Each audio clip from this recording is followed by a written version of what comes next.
आते हैं जो हम सब के लिए बेहद ही खास होते हैं। और एक ऐसी ही खास मेहमान हमारे साथ स्टूडियो में आज जुड़ी हैं, जो एक बहुत ही अच्छी नायिका है, गायिका है, लेखिका है और साथ ही एक बहुत ही अच्छी आरजे है। तो दोस्तों, हम आपको और इंतजार नहीं कराएंगे, मिलाते हैं आपको हमारी आज की खास मेहमान श्रुति भट्टाचार्य जी से।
मैम, आपका बहुत बहुत स्वागत है हमारे स्टूडियो में। और हम चाहेंगे कि आप अपनी खूबसूरत से स्माइल के साथ हमारे दर्शकों को गुड मॉर्निंग विश कर दीजिए, ताकि जो वो इनकी सुबह और भी खूबसूरत हो जाए।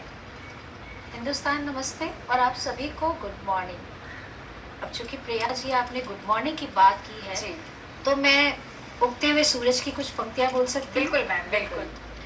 हम तुम और उगता सूरज, हम तुम और उगता सूरज और हमारा सिंदूरी सामीप्य बहुत कुछ कह रहा। उधर तुम्हारी आंखों का भीना भीना भिगोता सा स्पर्श, इधर मेरा सौंधा सौंधा बोलता मौन बहुत कुछ सुन रहा कि छाई लालिमा डूबा सूरज। लेकिन एक सवाल सा दे गया, वो निकलता है डूबने के लिए, आई एम सॉरी, या डूबता है निकलने के लिए? हम मिले हैं बिछड़ने के लिए या बिछड़ेंगे मिलने के लिए? क्या बात है, बहुत ही खूबसूरत लाइन। और साथ ही साथ हम चाहेंगे कि कोई एक कविता या कोई एक गीत भी आप हमारे दर्शकों को सुनाइए। नेहा, मैं क्या सोच रही हूँ ना, जो सुबह एक शीतल सी हवा होती है ना, जो अपने बदन को स्पर्श करती है और बहुत अच्छा महसूस करते हैं हम, तो उस पर एक गीत लिखा है मैंने, वो सुनाती हूँ, ठीक है? शीतल हवाओं के झोंके रह रह के मुझको टोके, आऊं जो पास तेरे में, चुपके से मुझको रोके। शीतल हवाओं के झोंके, चाहूं तुम्हें जो छूना, ऐ मेरे दिल के नगीना, तेरे बिना कसम से क्या बात है, मुश्किल है मेरा जीना। क्या बात है। आपकी तरह आपके गीत भी इतनी खूबसूरत है और बहुत ही खूबसूरत शुरुआत प्रिया हमने अपने इंटरव्यू की कर ली मैम के साथ। तो श्रुति जी, जैसे कि आप इतनी मल्टी टैलेंटेड है, आप लिखती भी हैं, आप गाती भी हैं, एक्टिंग भी करती है और आरजे भी है, तो सबसे पहले हम ये जानना चाहेंगे कि एक्टिंग में आपने कैसे शुरुआत की, कैसे आपको इंटरेस्ट आया? नेहा जी, बहुत अच्छा सवाल किया आपने। मैं बहुत छोटी थी ना, जब टीवी देखती थी, टीवी स्क्रीन, मुझे लगता था सब लोग पीछे से अंदर घुस के आ जाते हैं और मुझे भी पीछे से अंदर आ जाना है और ये प्रोग्राम करना है। तो बचपन से ही बहुत शौक था। तो मैं धीरे धीरे मैंने कोशिश करके, मैं लखनऊ की मेरी पैदाइश है, तो मैं दूरदर्शन में गई और वहाँ पे हमें एक प्रोड्यूसर मिले, अंजनी द्विवेदी जी। तो उनसे मैंने कहा मुझे टीवी में कुछ काम करना है। तो उन्होंने कहा आप इतनी छोटी सी हो, कैसे कर सकोगी?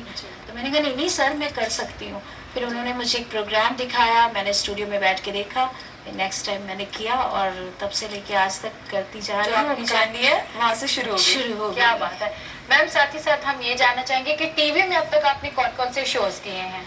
टीवी में मैंने पॉपुलर शोज में जैसे सावधान है, क्राइम पेट्रोल है, CID है, इश्क का रंग सफेद है, एक घर बनाऊंगा है, मतलब इतने हैं, मुझे थोड़े याद कम रहेंगे, बहुत लंबी लिस्ट है। अलग अलग किरदार मैंने निभाए हैं और अभी कंटिन्यूटी में मेरा बड़ो बहू और बीच में निमकी मुखिया भी किया मैंने। क्या बात है, तो क्या बात है। ऐसे ही चल रही है मेरी जर्नी।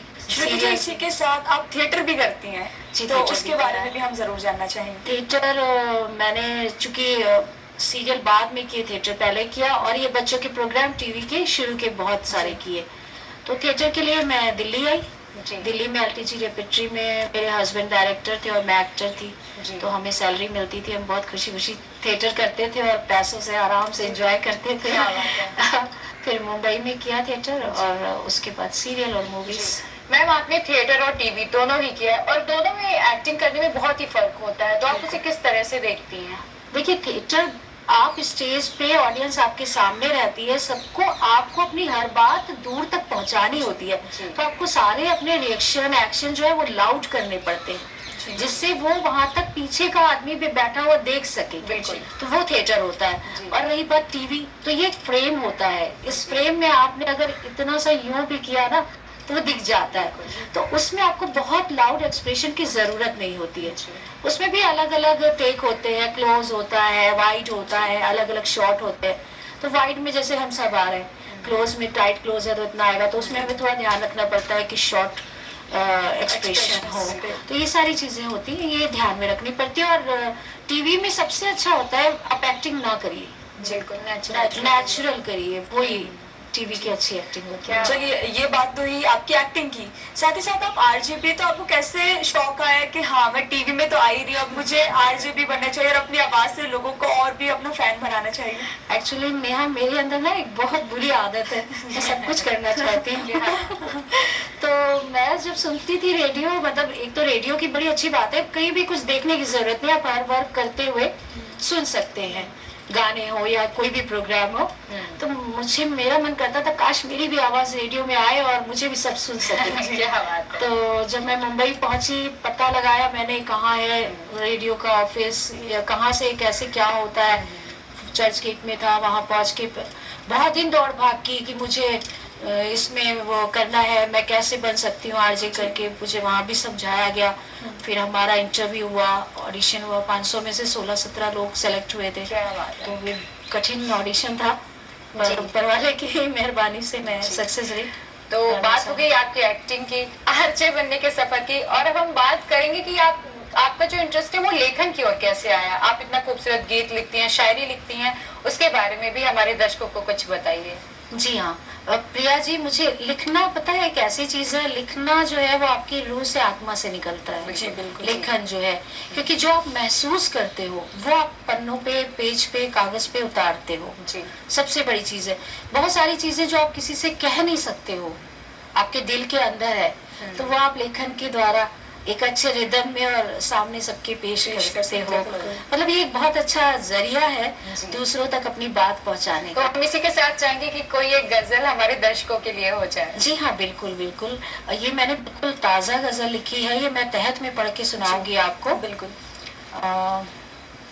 चूंकि मैं अभिनय करती हूँ तो किरदार से संबंधित चीजें हैं, तो ये भी किरदार से संबंधित ही लेखन है। जी। नया नया किरदार अब तो जोड़ कोई, नया नया किरदार अब तो जोड़ कोई, कहानी चाहती है मोड़ कोई। क्या बात है। कहानी चाहती है मोड़ कोई, ये दौलत की हवस भी चीज है क्या, ये दौलत की हवस भी चीज है क्या, लगी रहती है अंदर दौड़ कोई। क्या बात है। लगी रहती है अंदर दौड़ कोई, वो अपनी आंख से करता है जादू, वो अपनी आंख से करता है जादू, सो मैं भी करूंगी अब तोड़ कोई। क्या बात है। सो मैं भी करूंगी अब तोड़ कोई, बदन पर सिलवटें पड़ने लगी हैं, बदन पर सिलवटें पड़ने लगी हैं, गया है इस तरह झंझोड़ कोई, गया है इस तरह झंझोड़ कोई,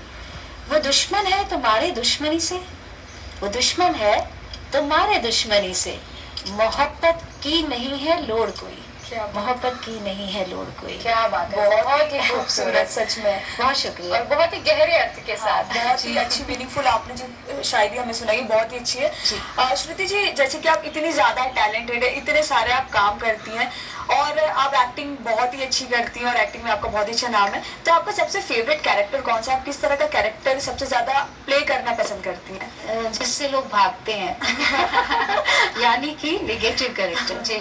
मतलब देखिए, किरदार तो सारे हैं जो कलाकार करते हैं, जी। नेगेटिव में क्या होता है, कुछ अलग करने के लिए होता है, मैं कुछ अलग करके दिखा सकती हूँ, लोगों को एक्टिंग के साथ, अभिनय के साथ खेल सकती हूँ। जी जी मेन मुद्दा उसका ये होता है। और सॉफ्ट में क्या है, ठीक है, जैसे हम बात कर रहे हैं, नमस्ते कैसी हैं, जी। क्या है, और ऐसे नमस्ते क्या ड्रेस पहनी है, बहुत पैसे आ गए क्या तो थोड़ा एंजॉय और मजा आता है। शायद जी। मेरा फेस पता नहीं नेगेटिव है पॉजिटिव है क्या है, लेकिन मुझे नेगेटिव रोल करने में जरूर अच्छा लगता है। मैं पॉजिटिव हूँ पूरी तरह से।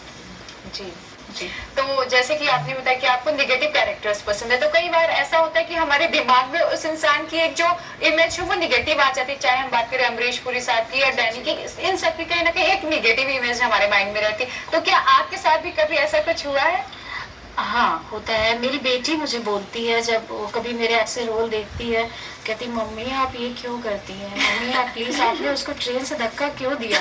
मैंने एक सावधान की स्टोरी की थी, तो उसमें मैं बहुत बुरी औरत बनी थी। जी। तो एक औरत है, उसके मैं जेवर छीनती हूँ, सब करती हूँ, ट्रेन से धक्का तक दे देती हूँ। तो उस समय लगा कि हाँ, ये मेरी बच्ची पे कैसा असर हुआ, बिल्कुल। लेकिन वो मेरी जीत थी।